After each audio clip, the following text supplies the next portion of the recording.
Hi, beautiful people. What's up? Do you like the fit I got, by the way? I got this in West Hollywood warehouse, and it says flawless on it, but like you. Whatever, I'm not. So today is my first collab video on my channel ever. I'm really excited about it, and it's with these two amazing people. Their names are Justin and Dewey.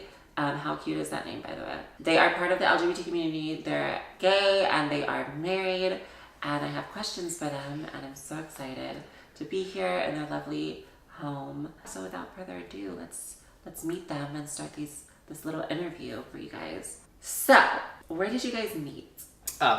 So we get asked this question a bazillion times, and we love sharing our introductory moments because it's really cute. And honestly, we wouldn't have had it any other way. We met at the most romantic place you could think of. It was at our school district office in Garden Grove, next to the post office. Next to the post office. Cute! So we were competing, so we had a district-wide graduation ceremony. All the high schools in the Garden Grove Unified School District celebrated their graduation at the Crystal Cathedral, and there was one designated soloist to sing for all the graduatees. Graduates. All the graduates. Oh, yeah, he coined that word. I coined that word. Okay, so we were competing for that spot. Personally, I had no interest in doing it. I really didn't want to do it. I just really wanted to get high school out of the way. Let's be real. And and so my choir teacher, he was just like, you know what, you're the only eligible candidate that can do it right now. You can sing. And I'm like, oh well, thanks. But okay, I'll go just to represent the school or whatever. So I didn't sing with a song like that related to graduation. I sang a Beyonce song from her Sasha Fierce album. Yes. I think it was Ave Maria. Oh, it was. It was Ave Maria. He remembers. And I don't know if that wasn't a good. He sung Circle of Life from the Lion King. Yeah, he gave me goosebumps like when he sang. His voice is just naturally so powerful, and I always wanted a voice like that. He won, of course, and like he got it. And to no surprise, he did so great. Well, you could have won too had you chose the right song. Well, you know what? I'm really glad that you did, because I was so impressed that I found him on Facebook right away, and I like DM'd him. I'm like, hey, you want to hang out? And he was like, I'm busy doing rehearsals. You know, I got Which is true.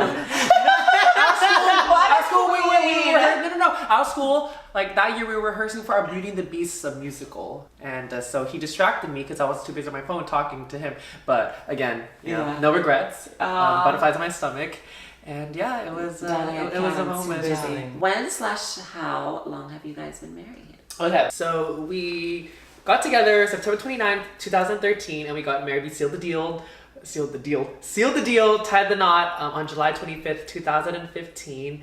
We did like a house wedding, so it was very intimate. It was really nice to see all of our family members and, you know, our friends, you know, come together. It was really such an incredible. So your family members showed up. Yes. Oh yeah. At that time, we were fine. Like we were. Yeah, and they actually helped coordinate and piece together. It was great. So it was like literally at the beginning of them accepting us. Like so when we were estranged for like a year and a half or so, and then so we finally got together. We're like, hey, by the way, we're getting married. Yeah. And then it all just came together. Yeah, and so at that point in time, of course, they were supportive, and then not that they had to, but they were supportive, and they chose. They came around. Yeah. They were like, oh, I guess nothing wrong about being who you are after all. I guess. No, love Until this day, we still communicate with them, which is great. Yeah. Wow. Okay, let's go to question 3. Oh, this is the table. How did your parents/family, immediate family, react to your marriage and/or coming out? I guess you can talk about your coming So out. here's a little bit of a short clip of my coming out experience. This is actually a video of me when I was 18 years old speaking in front of the Westminster City Council, because every year in Westminster there's a Lunar New Year parade where everyone in our community gets a chance to walk and participate in this event, except during this point in time the LGBT community was excluded. A few months ago, my father discovered that I was in a relationship with another male. This was something he could not accept. My sexual orientation was something that was perceived as abnormal, thus leading to my moving out of his household. I am a full-time college student, a normal young man, in hopes of persevering in my academic endeavors. I was a sheltered child growing up, fully dependent on my parents, focused on school and nothing else besides my goals. I was blessed that I was assisted by such a welcoming organization.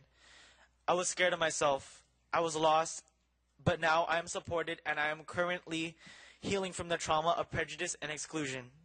To me, walking in the parade is a major representation of universal love and acceptance. It is a major progression to the abolishment of exclusion, which further promotes unity. Tonight, we ask you that you not issue a permit to the Vietnamese American Federation of Southern California, an organization that has a history of discrimination. I didn't know you did that at 18 years did old, that, you yeah. went into a protest at 18. I did. Holy yeah. shit. Thank you so much for doing that. Thank you. What an advocate at such a young age. Yeah, and we were able to walk the Lunar New Year parade Wow. every year. Every year since, yeah. Holy And, crap. and it'll continue to stay that way. Thank you so much for doing that. I didn't know that about you guys. Yeah, it was one of our things that we did, and we're most Well, proud I of can't it. really take the credit because Yeah. you were there. Yeah. You were texting me, wishing me luck. Because Yeah. he wasn't out at the time. I wasn't out at yeah. the time, which was a Yeah. struggle. So you can talk about your experience. Well, me personally, coming out alone, in itself, especially being raised in a traditional Catholic Asian household, it was really, really tough. But thankfully, I had, you in my life and we had each other, and we still have each other to, help us, help guide each other through difficult times. Anyways, going back to when I came out, I actually came out the day after Valentine's Day, so a couple months after he was outed by his father. Early 2014. It was 2014. It was not pretty when I came out to them. They obviously, they were in shock, and then they were in denial, and then that turned into anger, of course. And then they started pulling things up from the Bible, saying how could you do this? It's against blah, blah, blah. And they went on a tangent, and obviously I was an emotional wreck. And it was definitely a challenge, but it slowly got better, slowly but surely. After that moment in time when we were estranged from both sides of the family. The space was healthy. Yeah, space was healthy, sure. and it really gave them the opportunity to reflect and to really soak in everything. And educate themselves. And educate themselves, exactly. And then same with us too. Again, space is important. Yeah. Also, there was the coming out process is also they're part of it too. Yes. That's not the environment they were raised in, especially being an immigrant, immigrant parents as well. They were raised, conservatively. Yeah. I mean, obviously, in the moment, we were frustrated and angry, towards our parents, for not accepting us for who we are. But if you think about it, it's not really their fault. We really shouldn't put the entire blame on them because that's all they knew growing up. Because their parents, taught them that, and it was instilled in them. But which is why, us, now that we're aware and we're educated about it, we should do whatever it is that we can to end that cycle, so that history doesn't repeat itself. Oh yeah. Which is why we must continue to promote resist. advocacy and to resist. Yeah. Exactly. And all the hatred and Continue the bullshit coming that we out. have to deal with, in our Yeah. society. Yeah, and continue coming out. Yeah. And hopefully, there'll be a day where we don't have to come out anymore. Yeah. Like straight people don't have to come out. Oh, yeah.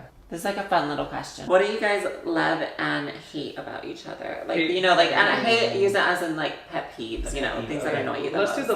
Let's start hate and then end with something positive. Okay. Well, earlier today he was really frustrated at me for farting. Oh my gosh, he farted at Target and there are people walking past us. I just think it's funny. So inconsiderate. Wow. And then he farted in the car. And how everything in the car, it's confining. It's a confined space. Yeah, it's too much. I just think that we've known each other for half a decade and we've been each other's partners in Yeah, crime, but best friends, there's intimate lovers. There's boundaries on And it. I just feel as though we have no boundaries anymore. Okay, but no. But at Target, you gotta be mindful about everybody else. I guess I was just really comfortable. You put me in a really comfortable space. Me? What did I do? I didn't ask you to fart. Patience. Patience is a you think virtue. I'm Patience. Yeah, Yes. patience. True. I think I have high expectations of Everyone everybody. is different. Everyone's of their own case. Gosh. Not everyone. I recognize that. Yeah, not everyone's you, Yeah. darling. I know. Thank you, darling. However, I know what he's gonna say about me though. I guess Can I guess? he's not as conscientious as he should be. I mean, there are things that I would like for him to do, like moisturize, and things. I mean, he does that, but it comes with me having to remind him on a nightly basis. That's it? Just moisturizing? That's it? Moisturizing, and then there's definitely what else don't I like about it? Jeez, oh my god, stick to one. What is this? Grill your spouse? No, we need the drama, darling. My drama. This docu-series. This docu-series. Not a reality. This show. is docu-series. Hashtag Mariah Carey. Fuck. Oh, whatever. Let's go back. Okay, that's good. Let's go back to love. What do you guys love about each other? What I love about this relationship is that we continue to push. About him individually. What do you love about him? Oh, individually? yes. I think you are very loyal. You're a very understanding, and you're an extremely talented person, which is one of the reasons, that's why I fell in love with you in the first place. And your strong work ethic, really does inspire a lot of people, including myself. And I love how you constantly, challenge me, and overall to be the best version of myself. And yeah, I could say that I'm a lucky man. That's amazing. Okay, so what do you You're gonna say the about? same Well, thing. I love, yeah. Well, I love that your heart. I definitely feel as though, of course, you're a cute guy, and So cute. And I feel like you do have a big heart. yeah, and your smile. Yeah, I have a big gay heart. Yes, and your smile is adorable. However, beyond the physical attributes, I do feel as though that your soul, just who you are as a person, it's very genuine, and I feel as though that's very rare. It's hard to find someone that's so genuine and genuinely cares about everyone around them. Everyone who works deliberately towards making everyone feel at home and making sure that everybody feels comfortable, and I love that, and I would love to mirror that, and I would love to mirror your patience, and although patience is not my strong point, darling, it is something that I could definitely look forward to gaining in the years to come, being with you. Oh, okay, that's really, really sweet. Okay, so next question. How long have you two been singing and performing together? So singing on its own and then performing together. So we actually covered our first song together a couple weeks after we met at the most romantic place on earth. Not Disneyland, at our district office. Garden. Yes. No, we covered actually a Whitney song, "Saving All My Love for You." We released it on 420. And yes, 2013. Yeah, 2013. So that was a really cute moment. As a moment, It was a moment, and we've been singing together ever since. And we, actually performed together for the first time, sometime in 2013. 13, for a nonprofit. Yeah, for a nonprofit event, and these past couple years, since then, we have performed in various events. Like you said, political campaigns, Clubs, nightclubs. So we feel really, really grateful, and we feel blessed to be given such wonderful opportunities to practice our craft and to work on our passion. I love that. Last question, last but not least. Things you wish were different or could be improved on in the LGBTQ plus community. Oh, I have one thing on the top of my head. The hypocrisy in the LGBT community. What I mean by that is that, for example, people who identify themselves as lesbian, gay, bisexual, whatever it is, that it may be, I just can't seem to wrap my head around the fact, we know what it's like to be discriminated against, to be ridiculed, to be shunned and shamed by society, to feel alienated. Yet what baffles me is that, and I'm sure many others too, that these people, they alienate and then they shame the transgender community, and we're in the same community, so I just don't understand as to why there's no inclusive, there's the lack of yeah, inclusiveness, the lack of kindness, and the lack of respect. And of course, branching off from that, the lack of respect, I do feel as though a lot of people in the LGBT community are victims of discrimination, and I know that's very unfortunate. However, a lot of insecurity festers inside, and I feel as though a lot of people mask that insecurity with ego and pride and of course catty behavior.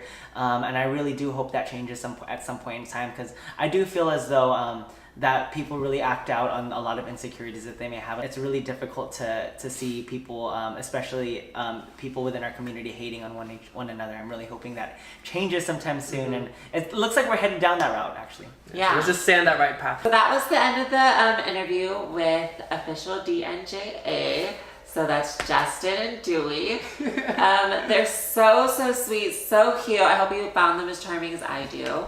You can follow them on YouTube at their channel here. I'll leave everything, all the social media to follow them will be in the description box below. I want to say thank you so much for inviting us on your channel and for asking us such amazing questions. Honestly, it's been such an enlightening experience. Yes. And overall, it's been great, and it's quite refreshing because the last time that we saw you was a year and a half ago. That was our first time meeting Camilla. Okay, so talented, and her story is so wonderful. And to all of her new followers, please go watch her previous videos as well, because that's how we fell in love with her. And we also did a video on our channel where we interviewed Camilla, where we talk about the struggles of the transgender community and all the stuff that they have to go through. Shit gets real. Oh, exactly. Yeah. So remember to spread nothing but love and positivity into this world, and be sure to brighten someone's day today. With that being said, we're gonna go